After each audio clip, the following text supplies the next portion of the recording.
मैं हूँ, ये कोई उत्तर नहीं है, ये एक संकेत है। ये बताता है कि कहाँ देखना है, पर यह नहीं बताता कि क्या देखना है। ये एक उंगली है जो चाँद की ओर इशारा कर रही है। मूर्ख वही है जो उंगली को देखने लगे। बुद्धिमान वही है जो उस ओर देखे जहाँ इशारा किया जा रहा है। जब तुम गहराई से देखते हो तो पाते हो कि मैं कौन हूँ। इसका कोई स्थायी उत्तर नहीं है। जो भी तुम कहो वह असत्य हो जाता है। तुम शरीर नहीं हो, तुम मन नहीं हो, तुम भावनाएं नहीं हो। ये सब आते हैं और जाते हैं, पर कुछ है जो कभी नहीं जाता। और जब तुम बस इस मौन के साथ रह जाते हो, मैं हूं, तब यह भी धीरे धीरे विलीन हो जाता है। अब न कोई मैं रहता है न कोई हूं, बस शुद्ध उपस्थिति, शुद्ध होना। यही तुम्हारी प्राकृतिक अवस्था है। लेकिन यह अपने आप नहीं होता, इसे पाना नहीं होता, क्योंकि यह पहले से है। बस भूल गए हो। याद दिलाने के लिए खोज करनी पड़ती है। गहन खोज, ईमानदार खोज, हर दिन, हर क्षण, जब तक खोज करने वाला भी विलीन न हो जाए। यह ध्यान की यात्रा है, जहां खोज करता खो जाता है और जो बचता है वह शुद्ध सत्य है। तुम क्या सोचते हो, क्या चाहते हो या क्या करते हो, ये इतना महत्वपूर्ण नहीं है। जो महत्वपूर्ण है वह यह है कि तुम चेतन हो। बस इस एक बिंदु पर टिक जाओ, मैं हूं। इसका कोई उत्तर मत ढूंढो। ये कोई सवाल नहीं है जिसे हल किया जाना है। ये एक द्वार है भीतर जाने का। मैं हूं, ये कोई विचार नहीं है, ये कोई संकल्पना नहीं है। ये तुम्हारे अस्तित्व का सबसे शुद्ध स्पंदन है। सांसों के बीच, विचारों के पीछे, भावनाओं की भीड़ से परे बस एक मौन उपस्थिति है। तुम वही हो। हाँ, अनुभव आएंगे, कुछ दिव्य, कुछ विचलित करने वाले, कुछ सुंदर, कुछ भ्रामक, लेकिन तुम इन सब से परे हो। जो भी अनुभव किया जा सकता है वह तुम नहीं हो। तुम वह हो जो सब कुछ देख रहा है, अनुभव करता, साक्षी। स्मरण रखो, मैं हूं ही ईश्वर है। न कोई मंदिर चाहिए, न कोई मूर्ति, बस ये अनुभव कि मैं हूं, और यह पर्याप्त है। और जब यह अनुभव गहराता है तो एक अद्भुत प्रेम प्रकट होता है। यह व्यक्तिगत प्रेम नहीं है, यह आत्मा की आत्मा से मुलाकात है। तुम्हारा भीतर हर जीव के भीतर से मिलने लगता है। एकत्व जागता है। ईश्वर कोई व्यक्ति नहीं है, ईश्वर एक खोज है। और खोज करने वाला जब गुम हो जाता है तब केवल ईश्वर बचता है। प्रेम और एकता, ये दो शब्द हैं, पर अर्थ में एक ही तरंग है। जब तुम कहते हो तुम, और जब मैं कहता हूं मैं, ये शब्द अलग हैं, लेकिन जिस स्रोत से ये उठते हैं वह एक है। तुम्हारी चेतना और मेरी चेतना सतह पर जैसे दो बूंदें, लेकिन गहराई में एक ही महासागर। एकता की खोज ही प्रेम है, और प्रेम कोई संबंध नहीं है। ये तो वह अवस्था है जिसमें मैं और तुम दोनों विलीन हो जाते हैं। अब कोई और नहीं बचता जिससे प्रेम किया जाए। अब जो कुछ भी है वह प्रेम ही है। तो जब तुम पूछते हो मैं किससे प्रेम करूं, ओशो कहता है खुद से कर।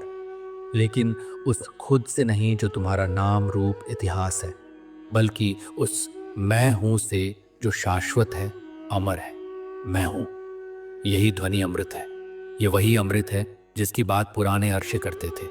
न कि शरीर को अमर बनाने वाला रस, बल्कि तुम्हारे असली स्वरूप की पहचान का स्वाद। जब तुम पूरे हृदय और संपूर्ण आस्था से कहते हो मैं वह हूं जिससे मैं जानता हूं कि मैं हूं, तो तुम द्वैत से मुक्त हो जाते हो। अब न कोई जानने वाला बचता है, न कोई जाना जाने वाला, बस ज्ञान रह जाता है। बस होना, बस मौन, बस प्रेम। ये वही क्षण है जहां प्रेम, प्रेमी और प्रेमिका तीनों जल में घुलती शक्कर की तरह एक हो जाते हैं। कोई बचता ही नहीं नाम लेने को। यही ध्यान की चरम अवस्था है, जहां न प्रयास होता है न सोच, बस तुम हो और तुम भी नहीं, बस मैं हूं। लोग कहते हैं इस अमृत को पी लो, तुम अमर हो जाओगे। लेकिन यह कोई भौतिक अमृता नहीं है। ये उस सत्य की अनुभूति है जो कभी मरता ही नहीं। जिसने मैं हूं को अपने पूरे अस्तित्व से पहचाना, उसने मृत्यु को देख लिया और फिर हंस दिया। मृत्यु किसकी होती है? जो आता है वही जाता है। जिसने कभी जन्म लिया वही मरेगा। लेकिन जो बस है, जो कहता है मैं हूं बिना किसी विशेषण के, वह कभी आया ही नहीं। वह सदा से था और सदा रहेगा। माया बहुत चतुर है। ये तुम्हें हर दिन नए नाम, नई पहचान, नई कहानियों में उलझाती है। यह भी कहती है तुम ये हो, तुम वह हो, तुम इतने महत्वपूर्ण हो, तुम इतने अधूरे हो। और फिर धीरे से कहती है मैं हूं, लेकिन तुम्हें भ्रम में रखती है कि ये शब्द भी किसी शरीर या मन से जुड़े हैं। लेकिन ध्यान दो, मैं हूं माया की उंगली है जो सत्य की ओर इशारा करती है। अगर तुम उंगली से भ्रमित हो गए तो वह शत्रु बन जाती है। अगर तुम उस ओर देखने लगे जहां वह इशारा कर रही है, तो यही मैं हूं तुम्हें परम बोध की ओर ले जाती है। ये द्वार है, या तो तुम उसी द्वार पर ठोकर खाकर गिर सकते हो, या उसी द्वार से भीतर प्रवेश कर सकते हो। सच्चा भक्त कौन है? जो मैं हूं में जीता है, जो हर दिन इस मौन को, इस उपस्थिति को, इस गहराई को पीता है जैसे अमृत। वही असली अमृत है जो समय से परे है, परिवर्तन से परे है। तब जीवन मृत्यु नहीं है और मृत्यु जीवन का अंत नहीं। तब बस मौन है, शाश्वत गूढ़ प्रेममय मौन। सबसे पहले यह समझ लो कि तुम देह नहीं हो, तुम मन भी नहीं हो, तुम इस समूचे अस्तित्व की सूक्ष्मतम धड़कन हो। जब तक तुम्हें पता ही नहीं कि मैं हूं, तब तक सब कुछ अज्ञान में डूबा रहता है। लेकिन जैसे ही यह प्रथम चमक उठती है, मैं अस्तित्वमान हूं, वैसे ही भीतर एक अपरिमित आकाश खुल जाता है। यह आकाश कोई भौतिक आकाश नहीं है, ये मन के सूक्ष्म ताने बाने में उदित होता है। साक्षी बनो, बस ठहर जाओ उसी आकाश पे, नहीं तो तुम्हारा चंचल मन फिर किसी न किसी आकार में कूद पड़ेगा। जब तुम पूरी तरह रुक जाओ, तब एक चमत्कार घटित होता है। धीरे धीरे तुम स्वयं उस आकाश हो जाते हो। उस वक्त तुम स्थान में स्थित नहीं, स्थान ही हो। और फिर सबसे गहन विसर्जन, जब यह स्थान रूपी मैं भी पिघल जाता है, तब शून्यता रह जाती है, निराकार, निर्गुण, बिल्कुल मौन। वहां कोई केंद्र नहीं, कोई परिधि नहीं, सिर्फ शाश्वत जागरूकता का अथाह सागर। भजन करना है, पूजन करना है, तो उसी ज्ञान चेतना की करो जिससे मैं हूं उदित हुआ था। उसका अभिनंदन करो, उस पर समर्पित हो जाओ। तुम किसी मूर्ति की नहीं, स्वयं के भीतर जागी प्रकाश लहरी की पूजा कर रहे हो। ध्यान रहे, यह कोई सिद्धांत नहीं, प्रयोग है। कल से नहीं, अभी इसी क्षण अपनी प्रत्येक श्वास के बीच जो रिक्तता है उसे देखो।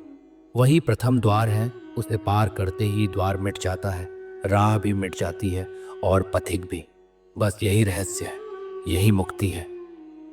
जब तुम वास्तविक ध्यान के समीप पहुंचते हो, तब हर अनुष्ठान, हर क्रिया, चाहे कितनी भी शुभ क्यों ना हो, तुच्छ लगने लगती है। और ये तुच्छता निराशा नहीं लाती, ये तो उद्घोष है कि अब कुछ करना बाकी नहीं रहा।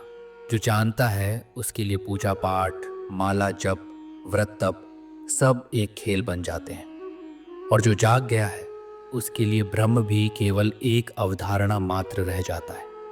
ब्रह्म भी एक भ्रम है, अंतिम भ्रम। जब वह भी गिर जाता है तब कुछ भी शेष नहीं बचता। और वही सत्य है, मैं जो कह रहा हूं और जो मैंने कहा, वह भी उसी भ्रम में लिपटा है। तुम्हें अंततः मेरी बातों को भी छोड़ना होगा, क्योंकि वे भी द्वैत के घेरे से बाहर नहीं है।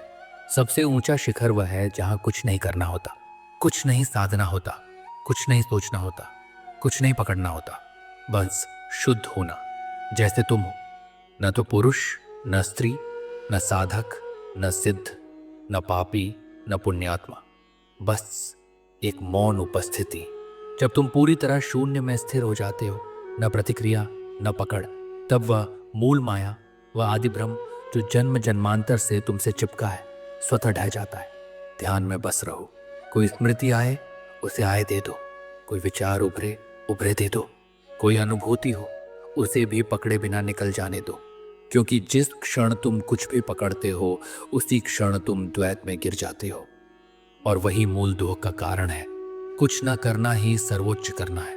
जो कुछ भी शेष रह जाता है वह है परम मौन, परम चैतन्य, परम शून्य। वही अंत है और वही आरंभ भी।